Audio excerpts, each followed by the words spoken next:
You know what kind of man Abu Bakr was? He wasn't a big guy, but he had a big heart. Today we have many big guys. The big guys do it for the wrong reason. And we don't have enough people who have big enough heart for the truth. And that's the problem. We have enough sellouts. We have enough people, you know, who will go and beat up some other innocent person or somebody who's weaker than them. But will they ever do anything strong for the sake of Allah? They won't, because it dents their macho-ness. That's what it is. And the Prophet ﷺ spoke about the strong man. He said the strong man is the one who can control his anger. Oh, so he who can punch out somebody's lights. And Abu Bakr radiallahu anhu, you know what kind of man he was? Aisha radiallahu anha narrates, he was thin. He was so thin that his trousers would not remain around his waist. Subhanallah, he was so thin that his eyes had sunk in, that you could see the bones in his fingers, they would protrude because he was so thin. And when he would walk, he didn't walk with a step. He didn't walk with an attitude. He actually walked with a stoop. But they say Abu Bakr was the weakest in body. But when it came to the commands of Allah, he was the strongest. When you look at macho men and you make them your role models, then why don't you compare them with the Prophet ﷺ? The Prophet ﷺ fought with people for what? Not to beat people up, to bring them closer to Allah. In the time of the Prophet ﷺ, there was a man called Ruqana. And Ruqana was the undisputed wrestler of his time. In those days, Umar ibn Khattab and Khalid bin Walid were wrestlers.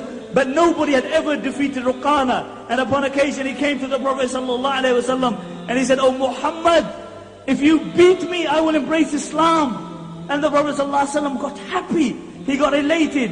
He said, "Will you actually embrace Islam if I beat you?" He said, "Yes." And he grabbed Ruqana and he floored him. And Ruqana had never been floored before that day. And he stood up and he gave it the usual. "Oh, I won't look in. You know, my foot slipped." But the ulama mentioned, look at this. The Prophet ﷺ was ready, subhanallah. He was ready to fight with people to bring them to the haqq. Compare that with us. You know, this sick concept of macho man that we have nowadays. This sick concept that we have. You know, somebody who can make somebody an orphan, somebody who can push drugs, who can carry a piece. He's our role model for our youngsters. Why? The reason is because we have failed to give them alternative role models. If you had told your child about Khalid bin Walid before they slept, they would have looked up to the local drug dealer. If you had given them examples of Abdullah ibn Mubarak, they would have looked at other people. But did we do that? No. We told them Cinderella. That's what we told them about.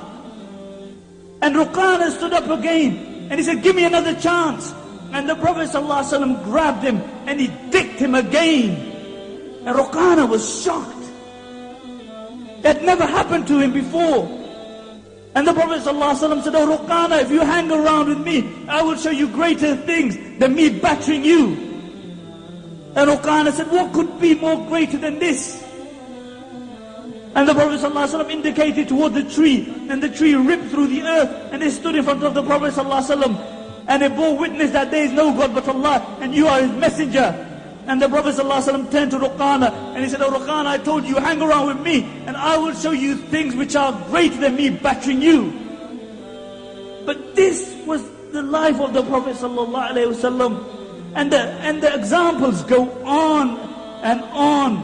We live in a shallow society where, you know, you judge people by how good looking you are.